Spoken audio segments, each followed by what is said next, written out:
PLN UIT JBB perkuat sinergi dengan BPN Kota Bekasi untuk percepatan sertifikasi aset negara. Bekasi, 1 Juni 2026. PT PLN Persero, Unit Induk Transmisi Jawa Bagian Barat, UIT JBB, bersama PLN Unit Pelaksana Transmisi, UPT, Cawang, melaksanakan kunjungan kerja ke Kantor Pertanahan Kota Bekasi sebagai upaya memperkuat pengamanan aset negara sekaligus mendorong percepatan sertifikasi aset ketenagalistrikan.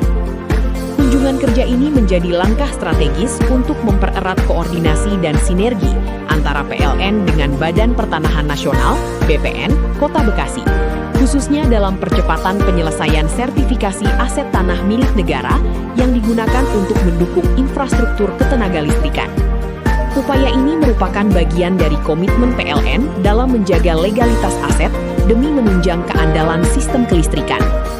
Dalam kesempatan tersebut, Kepala Kantor Pertanahan Kota Bekasi, Heri Purwanto, menyerahkan sebanyak 9 sertifikat aset jalur SUTT 150 kV kepada PLN. Sertifikat tersebut meliputi jalur miniatur Pondok Kelapa untuk Tower 12, 13, 14, 16, 17, 18, dan 19, serta jalur Jatirangon Cibinong untuk Tower 9 dan 23. Dalam pertemuan tersebut, kedua pihak juga membahas progres sertifikasi aset, identifikasi kendala di lapangan, serta strategi percepatan penyelesaian administrasi pertanahan. Kolaborasi ini diharapkan mampu memberikan kepastian hukum atas aset negara, sekaligus memitigasi potensi risiko sengketa di masa mendatang.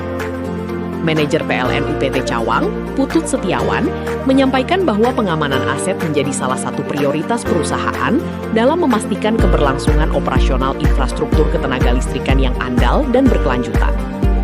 Sinergi dengan BPN menjadi langkah penting dalam mendukung percepatan sertifikasi aset negara. Kami berharap kolaborasi ini dapat semakin memperkuat legalitas aset PLN sehingga mampu memberikan manfaat optimal bagi masyarakat melalui keandalan pasokan listrik, ujarnya. Sementara itu, General Manager PLN UIT JBB, Himal Sihombing, menegaskan bahwa percepatan sertifikasi aset merupakan bagian penting dari upaya penguatan pengamanan aset PLN sebagai aset negara yang strategis. Sertifikasi aset bukan hanya merupakan bentuk pemenuhan administrasi pertanahan, tetapi juga langkah nyata dalam memperkuat keamanan aset PLN. Dengan legalitas yang jelas dan kuat, aset PLN sebagai aset negara memiliki kepastian hukum yang lebih terjamin, sehingga mampu mendukung keberlangsungan operasional sistem ketenagalistrikan secara andal, aman, dan berkelanjutan, ujar Himal. Melalui kegiatan ini, PLN UPT Cawang bersama PLN UIT JBB menegaskan komitmennya untuk terus mengedepankan tata kelola aset yang baik, transparan, dan sesuai ketentuan hukum sebagai bentuk pengamanan aset negara yang berkelanjutan. Terima kasih sudah menonton. Jangan lupa like, subscribe dan klik tombol lonceng jika Anda menyukai berita kami.